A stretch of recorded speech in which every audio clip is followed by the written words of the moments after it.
talking about the store that you're running now then, this was a brand new store that you launched, like we say, in a single product store.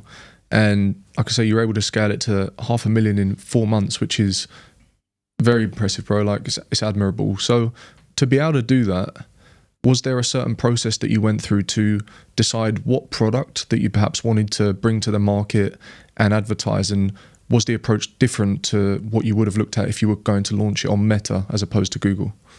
Yeah, 100%. That was actually very hard, and I think it still is a little bit, because I was running Facebook ads for 8-9 years, or like 2016, 8 years, whatever.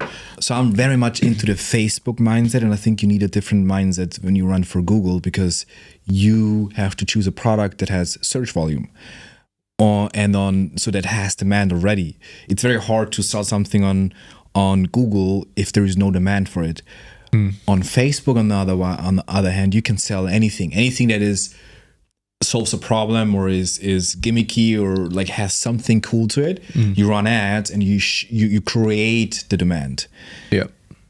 So you have to think in a different way. And it's the same with Amazon. If you have products on Amazon, you also have to do the same thing. You need something that has demand. So that the way you choose products is very different. And for me, it was like, okay, what is a product you can show people that is cool and create a problem, create demand and everything. But I had to rethink that and go into what has demand, what is possible with that. So I looked more into that. So I still tried to find something that has a problem that you can solve. And then is there demand? And that's, you have Google, the Google keyword planner, you have Google Trends where you can see, is it a stable product and stuff like that. So I looked more into the data to see if there is demand or not.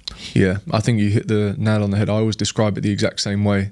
Meta, I always feel, is very much demand creation, where you're obviously building out creatives most of the time these days, video, but image as well sometimes, and then putting it in front of an audience, which again most of the time now is a broad audience, in the hope that the creative is going to be compelling enough to convert, usually on impulse as well, as opposed to like nurturing and a longer sales cycle. Yeah.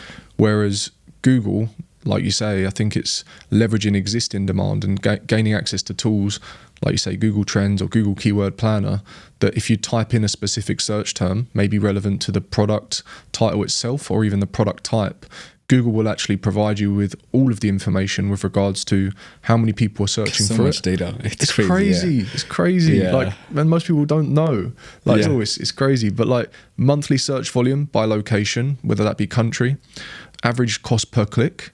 Because again, the way Google bills is very different to Meta. You pay only when someone clicks on the ad as opposed to impressions, CPM or impression. And then lastly, the level of competition. So if you, whether or not it's a new store or not, you can make some kind of predictions on that, right? If you know that your conversion rate is 1% and Google tells you that the average cost per click that you could pay to expect to bid and win a bid on that search term, you can work backwards and calculate your cost per acquisition. Yeah. If your conversion rate is 1%, and your cost per click is 1, then you just do 1 divided by 1, and that would mean your cost per acquisition would be about $100 or £100 depending on the currency. If conversion rate is 2, you do 2% divided by $1 CPC, and that's 0.5, so a $50 cost per acquisition. Yeah. So even then, before you bring a product to the market, you can make some assumptions, right? If you just assume a 2% conversion rate, maybe you'll have much higher, but work backwards from that based on the CPC. You can see, okay, if I'm advertising a product and it's $30, but yet average CPC is going to be $1, I'm going to need a really high conversion rate for this to work, which means it's probably not going to work, or maybe you need to find a product that's going to have a higher price point. And I think that's also important when it comes to Google. Like, I know people that sell products on Meta successfully with like a super low cost per acquisition, super low AOV. Whereas with Google, sometimes it's a little bit more difficult because you are dictated by the cost per click. Yeah. I mean, I would say the good thing about Meta is the aspect that you can sell almost anything. But then the data, it's so crazy because And I was skeptical because a lot of the data you get from Facebook is not super reliable. I mean, you don't have any data where you can predict maybe how long is this product to work. Not any. And you have usually audience sizes and stuff like that, population, and you have like average CPCs, which you know from experience in different countries and stuff like that. With Google, you can look at the trend of a certain niche, even a certain product.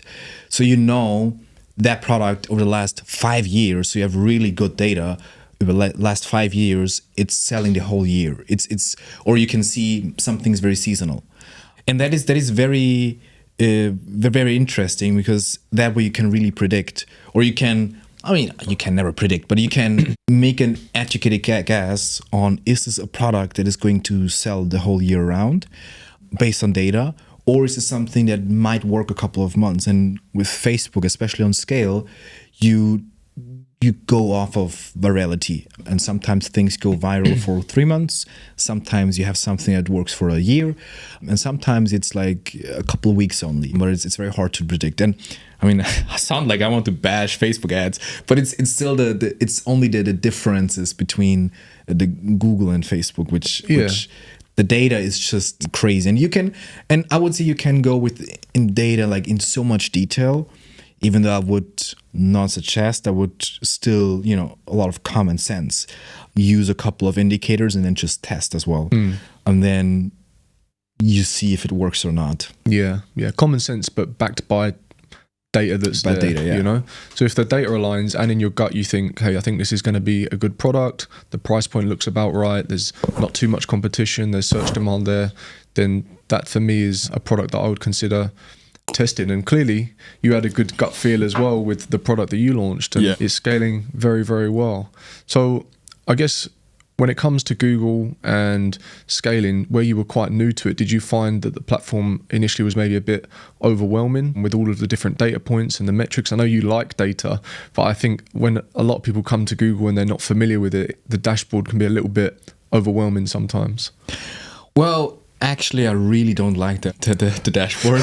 You get used to it, but you click into something and then you're something in a different part of the dashboard that I still don't like it. But yeah, it was overwhelming because you get so much data. As I would say in the beginning, it's very similar with campaign, ad groups, ads, and the keywords. But then the data you gather is, you have way more different data points you have to analyze. So you have that group level where you split it in different categories and everything, so you see which category is converting, and then within those you have the keywords, so you have the keyword data, and then within those you have the search terms, the things that people actually type in. So there's so many different layers, and then you still have the ads, all the different headlines, and that's only search ads, and then there is so many different data points, which is very confusing. And that's why I even said, okay, I need somebody to help me learn this, and that's how I found you.